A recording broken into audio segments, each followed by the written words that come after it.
नमस्ते मेरे प्यारे भाई, जय हिंद। कैसे हैं आप सभी लोग। और कल से आपका एसएससी जीडी का एग्जाम है और मैं आपको सलाह दूंगा कि एंड टाइम में केवल आप मॉक टेस्ट लगाएं। जीडी का पेपर 1 घंटे का, ये आप जितने ज्यादा मॉक टेस्ट लगा सकते हैं उतने मॉक टेस्ट लगा के जाएं मेरे भाई। नया कुछ भी पढ़ने की कोशिश अब ना करें मेरे दोस्त, ठीक है ना। जो आपने शॉर्ट नोट्स बनाए उनको रिवाइज कर लीजिए और खूब दबा के मॉक टेस्ट लगाइए। और मेरे भाई, हम अपने चैनल मैथ्स कॉन्सेप्ट किंग पर ऑलरेडी 2 मॉक टेस्ट करा चुके हैं। ये एसएससी जीडी वाले बच्चों के लिए मैं तीसरा मॉक टेस्ट करवा रहा हूं, ठीक है। बिना मॉक टेस्ट लगा के जाओगे पेपर में बहुत पछताओगे कि आपको रिपीटेशन बहुत देखने को मिलेगा। और हमारी जो वेबसाइट है टेस्ट रैंकिंग, मेरे भाई आपको पता ही है कि हमने उस पे जीडी कांस्टेबल के प्रीवियस ईयर के सारे टेस्ट फ्री डाल रखे हैं। आप इसमें से एटलीस्ट 10 मॉक टेस्ट जरूर सॉल्व करके जाएं अगर आपका पेपर बाद में है, ठीक है। और नए मॉक टेस्ट एप्लीकेशन पर जितने भी हैं वो 99 रुपीज में मिल जाएंगे पूरे भारत में। अगर कहीं सबसे सस्ते और सबसे अच्छे exam oriented mock test research किए हुए तो यहीं पर आपको मिलेंगे मेरे भाई, ठीक है। केवल 99 में नए मॉक टेस्ट और प्रीवियस ईयर के सब फ्री हैं, ठीक है बच्चों। ये इस चैनल पे देखिए हमने 2 मॉक टेस्ट ऑलरेडी करा दिए, मैथ्स के 20-20 क्वेश्चन का सॉल्यूशन, बिल्कुल एग्जाम जैसा। आप इनको भी जरूर कर लीजिएगा। अब मैं तीसरा मॉक टेस्ट करवा रहा हूं, चलो करें मेरे भाई। आइए कॉपी पेन लेके बैठो साथ साथ। पहला सवाल है जीडी के पेपर का। बोला है if A% of A is 9604, what is the value of A। A% का मतलब मेरे भाई A/100, ऑफ मतलब मल्टीप्लाई, बराबर 9604 है। क्लियर है। आप बोलोगे हाँ जी सर बिल्कुल सही। ए का मान आपसे पूछा है, दोनों तरफ से अंडर रूट लो मेरे भाई। भाई ए का मान पूछा है ना, तो ये क्या हो जाएगा मेरे भाई, ए गुणा ए स्क्वायर का अंडर रूट ए आ जाएगा, 100 का अंडर रूट 10 और 9604 का अंडर रूट क्या आएगा मेरे भाई, 98 आएगा मेरे दोस्तों। 98 इसका अंडर रूट आ जाएगा, क्योंकि या तो अंडर रूट 92 आएगा या 98। अब 92 नहीं हो सकता क्योंकि फिर लास्ट डिजिट 64 हो जाएगा, तो ए की वैल्यू आ जाएगी 980। बी ऑप्शन करेक्ट है। ओके, आसान सा सवाल। कुछ संख्याओं का एवरेज कितना है बेटे, 37।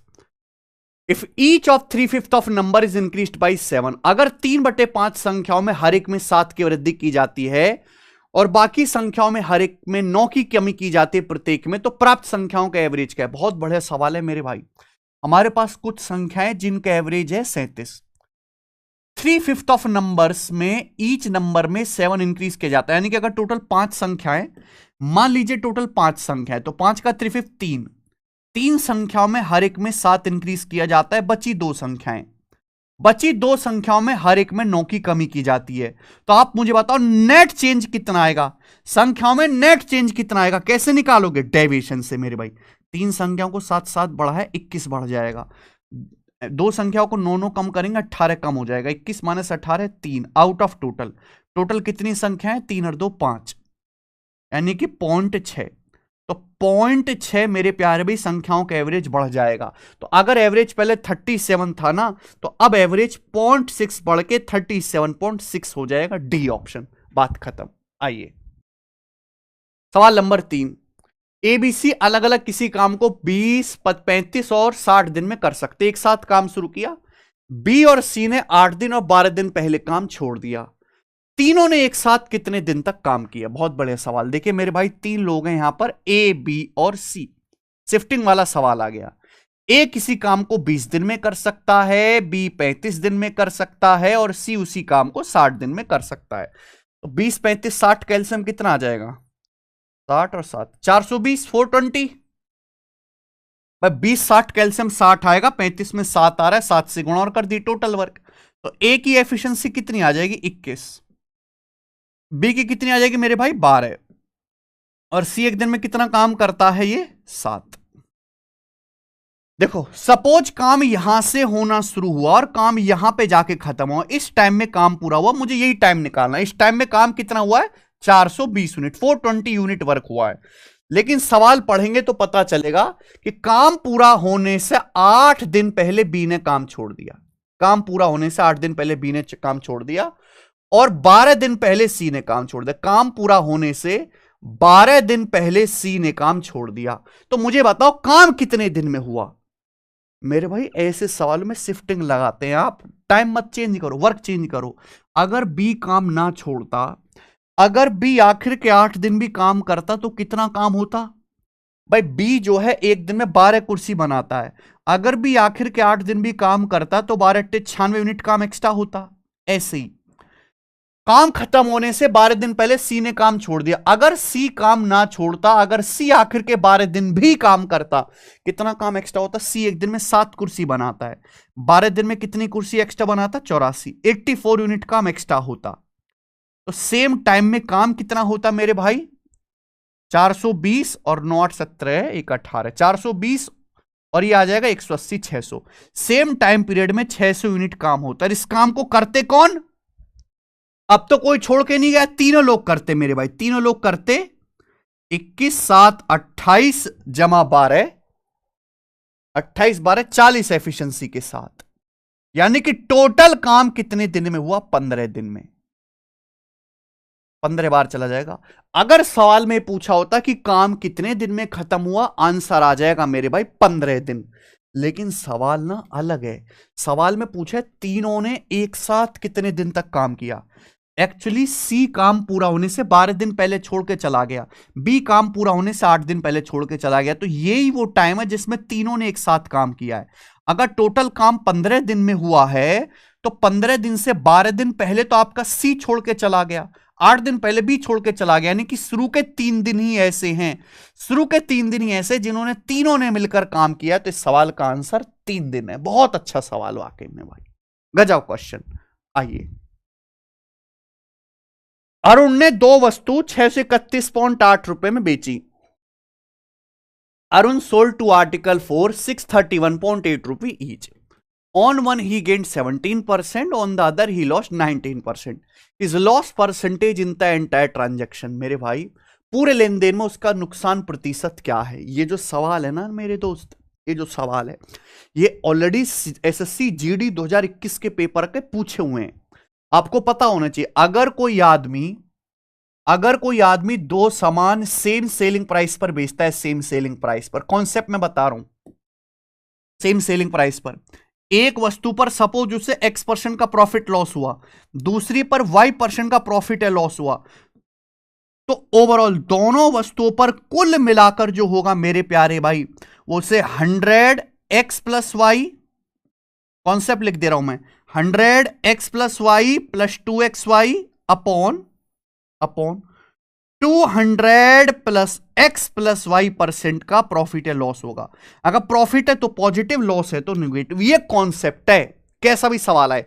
अब जैसे एक आदमी ने 2 वस्तु दोनों को सेम दाम पर बेचा, इसकी कोई जरूरत नहीं है, बस ये देखो दोनों को सेम प्राइस पर बेचा, एक पे 17% का प्रॉफिट हो, यानी कि x की वैल्यू है 17, दूसरे पे 19% का लॉस हुआ, तो y की वैल्यू है भैया 19, माइनस का 19, क्योंकि लॉस है। यहां रख दो बेटा, यहां केवल आप वैल्यू रख दो, 17 - 19 -2, ये -200 आ गया। 17 × 19 कितना आएगा मेरे भाई? 323 दूनी 646 आ जाएगा, बटे 17 - 19 माइनस का 2 से -2 198, यानी कि फाइनल आंसर नेगेटिव आया, लॉस होगा। तो -846 अपॉन 198, 198 यानी कि लगभग 200, 4.23 के आसपास, यानी कि लगभग 4.3% का लॉस, पी ऑप्शन। लगभग ये अप्रोक्स आ जाएगा 4.3%, माइनस आ रहा है, माइनस का मतलब ओवरऑल आपको लॉस होगा। ठीक है बच्चे, समझ में आई बात? ये है सवाल। आइए, fill pipe P 21 time faster than fill pipe Q. Pipe P pipe Q से 21 टाइम फास्टर है, यानी कि क्यू की एफिशिएंसी 1 है तो पी की एफिशिएंसी 21 है, ये एफिशिएंसी का रेशियो है।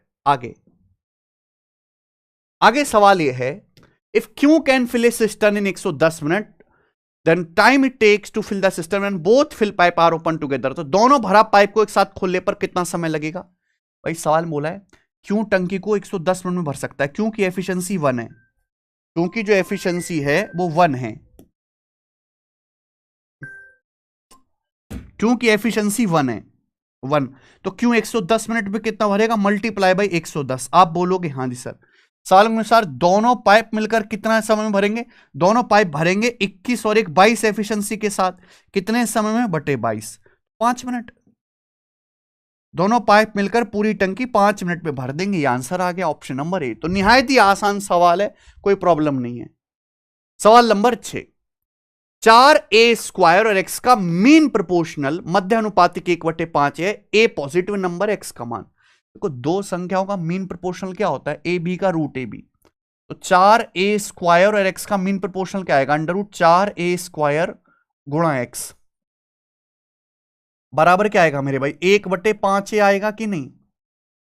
ये मीन प्रोपोर्शनल होता है, दोनों तरफ से स्क्वायर करो तो 4a² गुणा x बराबर 1/5 का स्क्वायर, यानी कि 1/25a²। ये हो जाएगा। हमें x का मान निकालना है तो नीचे आ जाएगा, तो इसकी यहां गुणा होगी 25 चौका 100 a⁴, 1/100 a⁴ आंसर। इतने आसान सवाल भी आपको पेपर में देखने को मिलेंगे। 4 आदमी 5 औरत 30 दिन में काम करते हैं, 6 आदमी 7 महिलाएं 24 दिन में करती हैं। देखो मेरे भाई, जब भी ऐसा सवाल है एफिशिएंसी निकालनी है। आदमी की एफिशिएंसी m है, महिलाओं की माना w है। तो सवाल के अनुसार 4 आदमी और 5 महिलाएं एक काम को 30 दिन में करते हैं, 30 डेज में, ये टोटल वर्क आ गया। और सेम उसी काम को 6 आदमी और 7 महिलाएं कितने दिन में करते हैं? 24 दिन में करते हैं, ये भी टोटल वर्क आ गया। मेरे भाई ये भी टोटल वर्क है, ये भी टोटल वर्क है, दोनों बराबर होना चाहिए कि नहीं होना चाहिए? आप बोलोगे हां सर होना चाहिए। तो 6 पंजे 30, 6 चौक 24। आप बोलोगे हां सर 6 पंजे 30, 6 चौक 24। क्लियर है? अब देखो 4 पंजे 20 एम, 6 चौक 24 एम, 20 एम और 24 एम 4 एम आ गया। ये कितना? 5 पच्चे 25W, 7 चौक 28W, 28W और 25W का डिफरेंस 3W हो गया। बेटे 4 सत्ते 28W और 25W का डिफरेंस 3W। यहां से मैन और वुमेन की एफिशिएंसी का रेशियो आ गया जी 3/4। अब ये वैल्यू चाहे आप यहां रख लो चाहे यहां रख लो, कहीं भी रख लो, टोटल वर्क आ जाएगा। टोटल वर्क आप निकालना चाहते हो तो यहां रख लेते हैं मेरे भाई। एम की जगह 3, 4 तिया 12, डब्ल्यू की जगह 4, 4 पंजे 20, तो 12 + 20 32, 32 गुणा 30 आपका टोटल वर्क आ गया। लेकिन सवाल क्या है? सवाल ये, एक महिला उस काम का 2/3 कितने दिन में करेगी? तो टोटल वर्क का हमें करना है 2/3। इस 2/3 काम को एक महिला कितने दिन में करेगी? तो एक वुमेन करेगी 4 एफिशिएंसी के साथ। कितना समय लगेगा? /4 समय लगेगा, /4। 3 से 30 10 बार चला जाएगा, 4 से 32 8 बार चला जाएगा। ठीक है जी। काम का 2/3 हिस्सा के लिए महिला करेगी। 3 से 30 10 बार, 4 से 32 8 बार, तो 8 दूनी 16, 2 साम 160, 160 आ रहा है। कुछ गड़बड़ है। 4 आदमी 5 महिलाएं 30 दिन में, 6 आदमी 7 महिलाएं उस काम को 24 दिन में।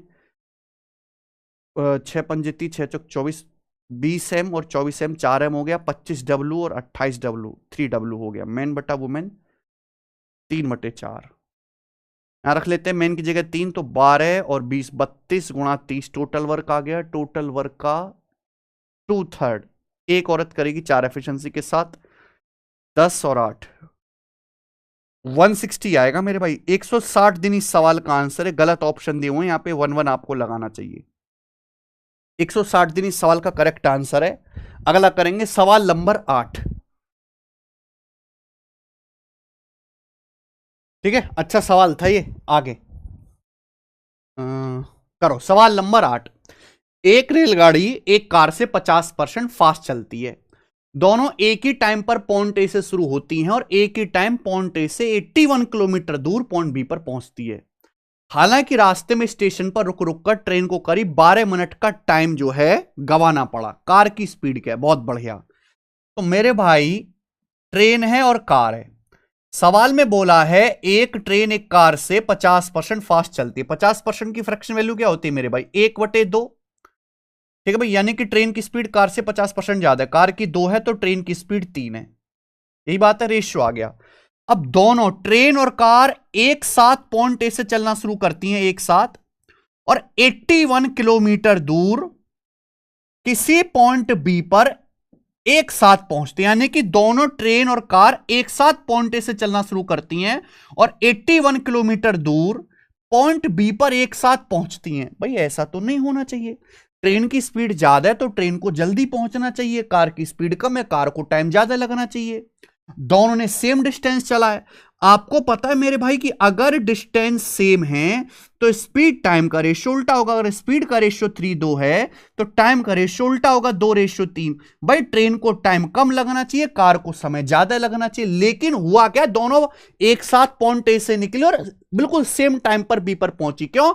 कि रास्ते में 12 मिनट ये जो हमारी ट्रेन है रुक रुक के चली है, तो ट्रेन को एक्चुअल में 1 यूनिट समय कम लगना चाहिए था, लेकिन फिर भी बराबर टाइम पर पहुंचे। ट्रेन और कार एक साथ पहुंचे कि 12 मिनट का जो टाइम है ट्रेन ने खराब कर दिया रास्ते में। तो 1 यूनिट का मतलब ही 12 मिनट के बराबर है। यानी कि कार का टाइम लगा, भी कार को जर्नी में टाइम लगा 3 यूनिट। 3 की वैल्यू है 36 मिनट, और 36 मिनट को आवर में बदलना तो 60 से भाग कर देते हैं। ये 60 से भाग करेंगे तो 3/5 आवर। आपसे पूछा कार की स्पीड क्या है, यानी कि कार को 81 किलोमीटर जाने में, हमारी कार को 81 किलोमीटर जाने में 36 मिनट लगा, यानी कि 3/5 आवर लगा। तो कार की स्पीड आगे भी 3 से 81 27 बार जाएगा। 27 पंजे 135, 135 किलोमीटर पर आवर। ये मेरे दोस्तों आ गया कार की स्पीड, ऑप्शन नंबर बी। ये भी बहुत बेहतरीन सवाल है। अगला, एक दुकानदार एक वस्तु का अंकित मूल्य लागत मूल्य से 23% अधिक तय करता है। उसने 2/3 वस्तु को अंकित मूल्य पर बेचा और शेष अंकित मूल्य पर 50% की छूट पर बेचा। कुल लाभ प्रतिशत क्या है? देखिए लाभ किस पे होता है मेरे भाई? सीपी पर। कई रास्ते हैं, आप यहां डेविएशन भी लगा सकते हो, 100 मान के भी कर सकते हो।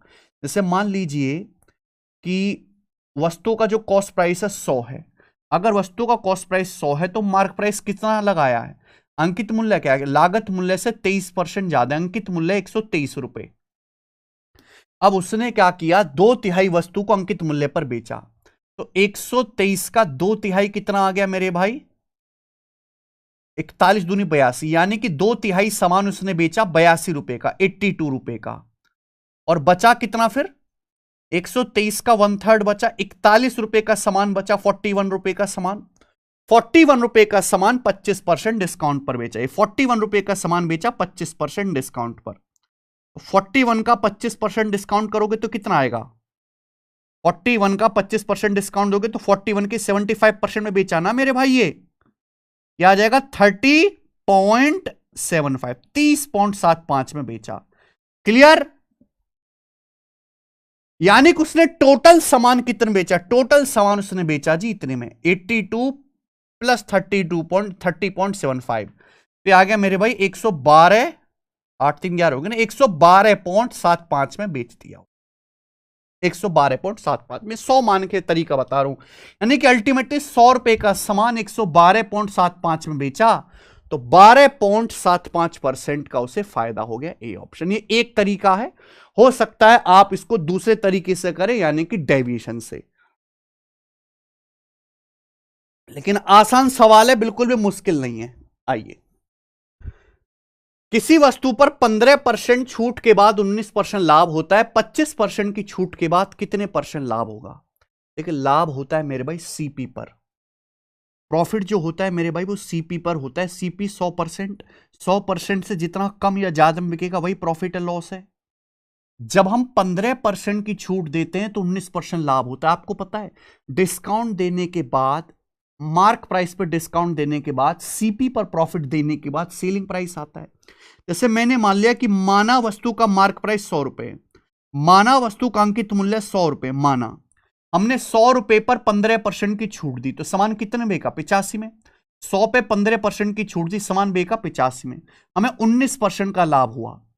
सीपीएस 100%, 100% पे 19% का लाभ हुआ तो सामान बिका कितने में? 119% में। बोला अगर हम 25% की छूट देंगे क्या लाभ होगा? सीपी मार्क प्राइस 100 है, अगर 100 पे 25% का डिस्काउंट देंगे तो सामान कितने में बिकेगा? 75 में। 75 की वैल्यू कितने परसेंट के बराबर है, बस ये निकालना था। देखो 17 पंजे 85, 17 सत्ते 119, 5 से 7 कितना? 1.4 गुना है, तो ये भी 1.4 गुना होगा ना मेरे भाई। 75 गुना 1.4 कितना आएगा? 135 नहीं, 2 सत्ते 98, और ये मेरे दोस्तों आपका 7 105% आ जाएगा।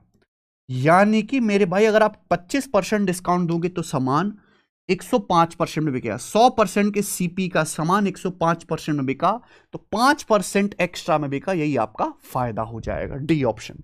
मैंने सारे सवाल थोड़े से अच्छे लेवल के डाले हैं, दिमाग लगाना पड़ेगा। 15 आदमी एक काम करना शुरू करते हैं एक साथ, लेकिन कुछ दिन के बाद 6 आदमी काम छोड़ देते हैं। परिणाम स्वरूप जो काम 42 दिन में पूरा हो सकता था वो काम 54 दिन में पूरा हुआ। तो पूछा है काम शुरू होने के कितने दिन बाद 6 आदमी चले गए। बहुत बढ़िया। मान लिया काम शुरू होने के x दिन बाद, मान लिया काम शुरू होने के x दिन बाद 6 आदमी चले गए। अब आप देखो, इस सवाल में कुछ नहीं करना, बस टोटल वर्क को बराबर करना है। 15 आदमी किसी काम को कर सकते हैं 42 दिन में। 15 आदमी किसी काम को 42 दिन में कर सकते हैं। वह इन आदमियों ने माना x दिन तक काम किया, 15 आदमियों ने x दिन तक काम किया, फिर 6 आदमी छोड़ के चले गए। अब 15 आदमियों में से 6 आदमी छोड़ के चले गए तो कितने आदमी रह गए? 9 आदमी। 9 आदमी रह गए, काम 54 दिन में पूरा हुआ। देखो x दिन काम ऑलरेडी हो चुका है, पूरा काम अगर 54 दिन में हुआ तो यानी कि 9 आदमियों ने कितने दिन काम किया? 9 आदमियों ने 54 माइनस x दिन काम किया है। 9 आदमियों ने 54 माइनस x दिन काम किया है, यानी कि टोटल काम हुआ है भाई ये बराबर होना चाहिए। एक ही काम को करने के मेरे प्यारे भाई यहां पर 2 मेथड है, मैंने दोनों से टोटल वर्क इक्वल कर दिया। बहुत बेसिक सा सवाल बनेगा भाई। 15 गुणा 42 630 बराबर 15x माइनस 9x 6x आ गया, और 9 गुणा 54 कितना आ गया मेरे भाई? 436 486। इधर आएगा कितना आ जाएगा मेरे भाई? 130 और 144 आ जाएगा मेरे भाई। ठीक है भाई, 144 बराबर 6x, तो 6 से 144 जाएगा 24 बार, यानी कि 24 से सवाल का आंसर आ गया। 24 दिन के बाद आपके 6 आदमी छोड़कर गए थे। डी ऑप्शन आंसर है। आइए, किसी शहर की जनसंख्या 5 लाख है, जन्म दर वार्षिक जन्म दर 5% है, मृत्यु दर 1% है। 3 साल बाद शहर की जनसंख्या क्या होगी? एक बार बताइए मेरे भाई। एक शहर की जनसंख्या 5 लाख है, 5 लाख, ठीक है, कोई प्रॉब्लम नहीं। वार्षिक जन्म दर 5% है, इसका मतलब हर साल 5% लोग पैदा होते हैं, और मृत्यु दर 1% है, यानी कि 1% लोग मर जाते हैं, यानी कि हर साल पॉपुलेशन 4% बढ़ जाती है, 4%। पूछा 3 साल बाद, 3 साल बाद क्या होगी? तो 3 साल बाद पॉपुलेशन बढ़ेगी 5 लाख से, कि हर साल 4% बढ़ रही है। अभी 5 लाख है तो 3 साल बाद 5 लाख से ज्यादा होगी। ये दोनों आंसर है, दोनों काफी दूर दूर है। ये 5,62,000 है, 5,95,502, तो हम अप्रोक्स कर लेते हैं भाई। अगर हर साल पॉपुलेशन 4% बढ़ रही है, 4% 4% 4%, तो 3 साल में कितना बढ़ेगी? 4 4 4 का सक्सेसिव, 4 4 4 का अगर सक्सेसिव करूंगा तो 4 4 4 12% से हल्का सा ज्यादा आएगा, 12% से हल्का ज्यादा आएगा, लगभग 13% मान लिया कि माना पॉपुलेशन 13% बढ़ जाएगी भाई। 4 4 4 का सक्सेसिव करेंगे 12, फिर 2 2 की गुणा करके 100, फिर तीनों की गुणा बटे 10,000, तो लगभग मान लिया कि 13% बढ़ जाएगी। तो अगर 5 लाख को आप 13% भी बढ़ाओगे तो 13 पंजे 65,000, यानी कि 5,65,000 के करीब आएगा आंसर। ये वाला उत्तर होगा, ये वाला नहीं होगा, बात खत्म। तो हमने इस सवाल को अप्रोक्स सॉल्व किया और यही बेस्ट मेथड है। चलिए, अखिल अपने घर से ऑफिस तक 50 की स्पीड से जाता है तो 10 मिनट पहले पहुंच जाता है, लेकिन एक दिन कार में कुछ गड़बड़ी के कारण वह 30 किलोमीटर पर आवर की स्पीड से जाता है और 10 मिनट देरी से पहुंचता है। उसका ऑफिस घर से कितनी दूर है? भाई अगर आपको डिस्टेंस निकालना है, ये अर्ली लेट वाला सवाल है कि एक दिन 10 मिनट पहले पहुंचा, अगले दिन स्पीड जो है थोड़ी कम हो गई, तो जो है 10 मिनट देरी से पहुंचा। जब भी ऐसा सवाल है, डायरेक्ट शॉर्टकट है डिस्टेंस का, S1 S2 upon S1 difference S2 गुणा डेल्टा टी। ये आ गया मेरे भाई। पहले दिन कितने की स्पीड से गया? 50 किलोमीटर पर आवर की स्पीड से, अगले दिन 30 किलोमीटर पर आवर की स्पीड से। स्पीड में डिफरेंस है 20, टाइम में डिफरेंस कितना है? पहले दिन 10 मिनट पहले पहुंचा, अगले दिन 10 मिनट देरी से, टाइम में डिफरेंस है 20 मिनट। 10 मिनट जल्दी 10 मिनट लेट, 20 मिनट। 20 मिनट को भी लेकिन आवर में लिखना, क्योंकि सब कुछ यहां पे स्पीड किलोमीटर पर आवर में। 20 मिनट को आवर में कहते हैं 20/60, 1/3 आवर। ठीक है जी, 3 से 30 आपका 10 बार चला जाएगा। ओके, और 10 दूनी 20, यानी कि 50/2 25 किलोमीटर। आंसर आ गया जी ए ऑप्शन, 25 किलोमीटर। अगला, एक क्लब में लड़के और लड़कियों का रेशियो 8:5 है। जब 6 लड़के चले गए और उस टाइम 9 लड़कियां आई तो रेशियो 14:13 हो गया। स्टार्टिंग में लड़कियों की संख्या कितनी थी? स्टार्टिंग में लड़कियों की संख्या 5 का मल्टीपल थी। बहुत बढ़िया भाई, ये सवाल है क्रॉस मल्टीप्लीकेशन मेथड का। ये बॉयज हैं गर्ल्स है। एक क्लब में बॉयज गर्ल्स का रेशियो 8:5 था। ये इनिशियल रेशियो है। इनिशियल हुआ क्या, 6 बॉयज चले गए, 6 लड़के चले गए और उसी टाइम 9 लड़कियां आ गईं, और अब बॉयज गर्ल्स का रेशियो 14:13 हो गया। 14:13। तो इनिशियली रेशियो 8:5 था। पूछा इनिशियली क्लब में कितनी लड़कियां थी। अगर किसी भी सवाल में रेशियो दिया है, रेशियो में चेंज दिया है, फाइनल रेशियो दिया है, क्रॉस मल्टीप्लीकेशन मेथड लग जाता है। कितना भाई, 13 अट्ठे 104, सॉरी 13 अट्ठे 104, 14 पंजे 70। 104 और 70 का डिफरेंस आ जाएगा जी 34 यूनिट। 34 यूनिट की वैल्यू किसके बराबर है? 14 निम्मा 126 और 13 छिंग 78, ये माइनस का 78। आपको इनका क्रॉस मल्टीप्लाई करके डिफरेंस लेना है। कितना आ जाएगा मेरे भाई? ये आ जाएगा 12 7 19, 8 6 14, यानी कि 204। 34 यूनिट के लिए 204 है मेरे प्यार भी। कितने गुना? 6 गुना, 6 टाइम्स। अगर ये 6 गुना है, आपसे पूछा स्टार्टिंग में कितनी लड़कियां थी, तो स्टार्टिंग में क्लब में 5 यूनिट लड़कियां थी। स्टार्टिंग में क्लब में कितनी लड़कियां थी? 5। तो 5 की वैल्यू भी 6 गुना होगी, यानी कि 30। 30 लड़कियां थी। ए ऑप्शन खत्म। आइए सवाल नंबर 15। एक पर्टिकुलर ईयर में विपिन की एवरेज मंथली खर्चा पहले 4 महीने में 6250, अगले 4 महीने का 6500 और बाकी के शेष महीनों में एक्स था। साल में अगर कुल बचत 15,000 रुपए है साल में, और उसकी मंथली सैलरी 9600 रुपए है, तो एक्स का मान बताओ। बहुत बढ़िया। देखो मेरे भाई, सवाल में कुछ भी नहीं है जो कुछ भी हो। सवाल में बोला है कि भाई साहब, एक आदमी का जो औसत मंथली सैलरी है पहले 4 महीने की 6250 है, अगले 4 महीने की 6500 है, तो बाकी 4 महीने बचे, बाकी 4 महीने की एक्स है। 4 महीने की एक्स है। कुल बचत अगर 15,000 रुपए है, मंथली इनकम 9600 रुपए, तो आप यहां मंथली खर्चा नहीं निकाल सकते, एवरेज एक्सपेंडिचर नहीं निकाल सकते। आप बताओ भाई, मंथली इनकम कितनी, उसकी 9600 रुपए, और साल में जो बचत कर रहा है वो 15,000 रुपए की कर रहा है, तो एक महीने में कितनी बचत है? बटे 12। तो आ जाएगा मेरे भाई 12 एकम 12 और 3, 12 दूनी 24, 1250 रुपए हो गया। तो अगर मैं मंथली इनकम में से मंथली सेविंग अगर घटा दूंगा, तो मंथली खर्चा आ गया। ये मंथली खर्च आ गया 8,350। आप बोलोगे हाँ जी सर, 8,350 रुपए। यहां तक किसी बच्चे को कोई समस्या? आप बोलोगे नहीं सर। अब देखो यहां पर सेम है, पहले 4 महीने का 6250, अगले 4 महीने का मेरे प्यारे भाई कितना है? 6500 रुपए खर्चा है, अगले 4 महीने का x रुपए खर्चा, अगले 4 महीने का। तो 4 महीना 4 महीना 4 महीना बराबर हो गया ना, तो पूरे साल का खर्चा कितना आएगा? बटे 3। पूरे साल का एवरेज एक्सपेंडिचर क्या आएगा? बटे 3। भाई multiply by 4, multiply by 4, multiply 4 बटे 12 करूंगा तो कट जाएगा ना। दिमाग लगाओ बेटा, दिमाग लगाने वाला सवाल है। एसएससी जीडी द्वारा 21 का पूछा हुआ। 4 महीने का 6250, अगले 4 महीने का 6500, अगले 4 महीने का एक्स, पूरे 12 महीने का बटे 3 करना पड़ेगा। और एवरेज एक्सपेंडिचर मैंने निकाल लिया 8350 रुपीज, 8350 रुपए आ गया। बस यहां से एक्स की वैल्यू आपको निकालनी, आपका आंसर आ गया 24,000 और ये 1,050, यानी कि कितना आ जाएगा मेरे दोस्तों? 25,050। और ये माइनस कर देंगे 6 6 12,750। तो कितना आ गया सवाल का आंसर?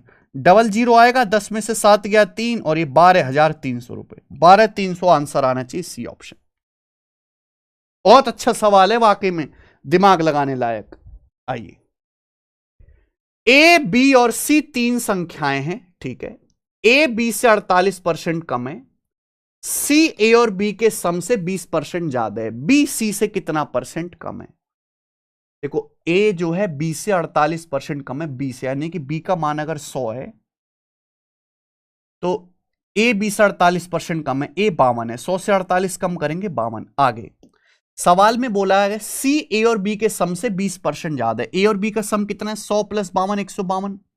तो सी की जो वैल्यू है वो ए और बी से 20% ज्यादा, 152 का 1.2 गुना, कितना आ जाएगा मेरे भाई? सी की जो वैल्यू ए प्लस बी से 20% ज्यादा है, ए प्लस बी 152 से 20% ज्यादा, क्या 152 का 1.2 गुना, 120% को मतलब 1.2 से गुणा कर दो, ये आ जाएगा भैया 180 और 2.4 182.4, सी की वैल्यू आ जाएगी ये। अब बोला है बी सी से कितना परसेंट कम है, तो बी का मान जो है सी से कितना कम है? बी का जो मान आएगा ना मेरे भाई वो सी से 82.4 कम आएगा, 82.4 और डिवाइडेड बाई 182.4। क्लियर है? अब जो भी आंसर आएगा 50% से कम आएगा, क्योंकि 182 का अगर 50% करें तो 91 होता है, ये 82 है, तो 50% से कम आएगा, यानी कि ये दोनों आंसर नहीं है, इन दोनों में से एक होगा। एक 45% के करीब है, एक 49% के करीब है। नीचे जो होता है ना बेस होता है, अगर मैं 182.4 का 45% निकालूं तो 50% आएगा 91, 5% आएगा 9.1, यानी कि लगभग लगभग 82 आएगा, 82 बिल्कुल सही, यानी कि 45% के करीब।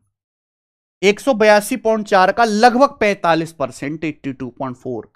ऐसे करना है पेपर में सवाल, बहुत आसान है। एक काम को पूरा करने में 20 से 10 दिन ज्यादा लगते हैं, तो भैया दो लोग हैं ए और बी, ए को काम पूरा करने में 20 से 10 दिन ज्यादा लगते हैं, ठीक है। वे दोनों 5 दिन तक साथ में काम करते हैं और काम का 8/15 भाग पूरा हुआ। पूरा काम करने में बी को कितना समय लगेगा? अच्छा, जब दोनों लोग साथ में काम करते हैं ए और बी, तो 8/15 काम हुआ कितने दिन में मेरे भाई? 8/15 वर्क हुआ 5 दिन में। तो मुझे बताओ कि दोनों लोग पूरा काम कितने दिन में करेंगे? जब ये दोनों साथ में 5 दिन काम करते तो 8/15 काम हुआ, तो पूरा काम कितने दिन में करेंगे? 8/15 उधर चला जाएगा, 15/8 से गुणा, यानी कि दोनों लोग अगर मिलकर काम करें तो पूरा काम करेंगे 75/8 दिन में। दोनों लोग मिलकर 75/8 दिन में काम पूरा करते हैं। ए बी से 10 दिन ज्यादा लेता है। बोला बी अकेला कितने दिन में काम करेगा? भाई इस सवाल को करने का बेस्ट तरीका ऑप्शन से है, क्योंकि यहां एलसीएम तो ले नहीं सकते, क्योंकि यहां पे टाइम नहीं दिया, टाइम का डिफरेंस दिया है कि ए को काम करने में 20 से 10 दिन ज्यादा लगते हैं, दोनों मिलकर काम करते हैं 75/8 दिन में। एक एक ऑप्शन चेक कर लो, जो सेटिस्फाई करेगा वो आंसर होगा। जैसे पहला ऑप्शन है कि माना भी 15 दिन में काम करता है, ए काम करेगा फिर 10 दिन ज्यादा 25 दिन में, तो मुझे बताओ ए और बी मिलकर काम कितने दिन में करेंगे? अगर ए काम 25 दिन में कर रहा है, बी 15 दिन में, दोनों मिलकर कितने दिन में करेंगे? 25 गुणा 15/25 प्लस 15 यानी कि 40, तो 5 तिया 15, 5 अट्टे 40, यानी कि 75/8 दिन में। तो सेटिस्फाई कर गया, पहला ऑप्शन ही सेटिस्फाई कर गया, यही आंसर है, ए ऑप्शन आंसर हो गया। कितना बढ़िया तरीका है करने का। एक एग्जाम में बैठने वाले कुल कैंडिडेट में 65% लड़के थे, ठीक है। 28% लड़के और 16% लड़कियां फेल हो गईं। 702 लड़के पास हो गए, कितनी लड़कियां पास हुई? अरे बाप रे, देखो हो जाएगा, बहुत बेसिक सा सवाल है, दिमाग लगाना है। एक एग्जाम में बॉयज भी हैं गर्ल्स भी हैं। 65% लड़के, 65% की फ्रैक्शन वैल्यू क्या होती है? 5% 1/20, 65% 13/20, यानी कि अगर टोटल 20 है तो 20 में से 13 बॉयज हैं, तो बाकी के आपके 7 गर्ल्स हैं, यही है। अब 28% लड़के और 16% लड़कियां फेल हो गए। सवाल में पूछे पास वाले। अब आप एक बताओ, 13 लड़के हैं, 13 लड़कों में से 28% आपके फेल हो गए, तो 13 में से 28%, 100% में से 28% घटाओ 72%, 13 लड़कों का 72% पास हुए, जबकि पास कितने हुए? 702। 702 इसके बराबर है। पूछे लड़कियां कितनी पास हुई, लड़कियां 7। 7 लड़कियों में से 16% फेल हुई हैं। 7 में से 16% फेल हुई हैं, तो 100% में से 16 फेल होंगी, तो 7 लड़कियों का 84% पास हुई हैं। 7 लड़कियों का 84% पास हुई, ये आपसे पूछा है, ये आपसे पूछा है। 7 लड़कियों के 84% की वैल्यू पूछी है। कैसे आएगा भाई, बताइए कैसे आएगी इसकी वैल्यू? सिंपल सा, मैं तो डिवाइड कर दूंगा, आ जाएगा। अभी 12 छिंग 72, 12 सत्ते 84, 13 पंजे 65, 13 चौका 52, 6 निम्मा 54। क्वेश्चन मार्क आ जाएगा जी। 7 सत्ते 49 गुणा 9, 49 गुणा 9 कितना आ जाएगा मेरे भाई? 21 का वर्ग 441। आंसर 441। एकदम बेहतरीन सवाल है, गजब का, इससे आसान तरीका भी नहीं करने का। आइए, सवाल एसएससी जीडी 2021 का पूछा हुआ है। एक डेयरी का मालिक हर दिन 3 वैरायटी फुल क्रीम, टोन्ड और डबल टोन्ड 1 लीटर पैक में 528 लीटर दूध बेचता है। टोन्ड दूध पैक की बिक्री फुल क्रीम से 80% ज्यादा है और डबल टोन्ड पैक की बिक्री टोन्ड से 60% कम है। हर दिन कितने डबल टोन्ड दूध के पैकेट बेचता है? देखिए 3 टाइप के वो पैक बेच रहा है। एक तो फुल क्रीम हो गया, फुल क्रीम, एक हो गया टोन्ड, और एक हो गया मेरे दोस्तों डबल टोन्ड। यही बात है। सवाल में बोला है कि the sale of toned milk is 80% more than full cream. Toned की बिक्री फुल क्रीम से 80% ज्यादा है। फुल क्रीम के अगर 100 पैकेट बिक रहे हैं तो टोन्ड के 80% ज्यादा, 180 बिक रहे। और सवाल में यह भी बोला है sale of double toned pack is 60% less than toned pack. Ratio भी ऐसे ले लो, चलो 80% ज्यादा मतलब 180 कितना आ जाएगा मेरे दोस्तों? 5:9। आगे ये बोला है मेरे भाई कि डबल टोन्ड पैक जो है वो टोन्ड से 60% कम बिकते हैं। 60% की फ्रैक्शन वैल्यू 3/5, यानी कि टोन्ड के अगर 5 पैकेट बिकते हैं तो डबल टोन्ड के 3 कम, 2 पैकेट बिकते हैं। तो आप इन तीनों का रेशियो निकाल लीजिए ना मेरे भाई। कैसे निकालेंगे? 5 पच्चे 25, 9 पंजे 45, 9 दूनी 18, 25 रेशियो 45 रेशियो 18। आपसे पूछा डबल टोन्ड के कितने पैकेट बिके, तो 18 आउट ऑफ टोटल 25 प्लस 45 70, 70 और 18 88, आउट ऑफ कितना? 528। 528 का 18/28 डबल टोन बिकता है, कितनी बार जाएगा? 6 बार, तो 18 छिक्का 108, बी ऑप्शन। वैसे भी जो आंसर आएगा 18 दिख रहा है, 18 का मल्टीपल आएगा, एक ही ऑप्शन है बी। ठीक है जी। सवाल है आपके सामने आखिरी 20। माधव ने एक वस्तु 42,000 रुपए में खरीदी और माधव ने उसे 20% लॉस पर बेच दिया। उस पैसे से उसने एक और वस्तु खरीदी और उसे 30% प्रॉफिट पर बेच दिया। कुल लाभ क्या है और रुपीज में बताना है। तो भाई सक्सेसिव नहीं है। माधव ने पहले एक सामान खरीदा 42,000 में, उसको बेच दिया 20% के लॉस पर। अब उससे कुछ पैसा मिला होगा, उस पैसे से एक और आर्टिकल खरीद लिया और उस आर्टिकल को बेच दिया 30% के प्रॉफिट पर। तो ओवरऑल जो माधव को प्रॉफिट लॉस होगा वो -20 और 30 का सक्सेसिव हो जाएगा। -20 + 30, -20 गुणा 30/100। यही है बेस्ट तरीका मेरे भाई। कितना आ गया मेरे प्यारे बच्चों? तो आप कहोगे सर ये 2 जीरो तो कट ही जाएगा ना। 10 और -6 4%, तो 4% आया पॉजिटिव, यानी कि माधव को 4% का प्रॉफिट हो जाएगा। कितने के सामान पर? 42,000 रुपए के सामान पर। तो 42,000 रुपए का 4% कितना आ गया बच्चों? परसेंटेज से 2 जीरो कट गया, 1680 रुपए। तो 1680 रुपए का माधव को लाभ होगा, ये आंसर। इसी के साथ ये मॉक टेस्ट के 20 सवाल होते हैं खत्म।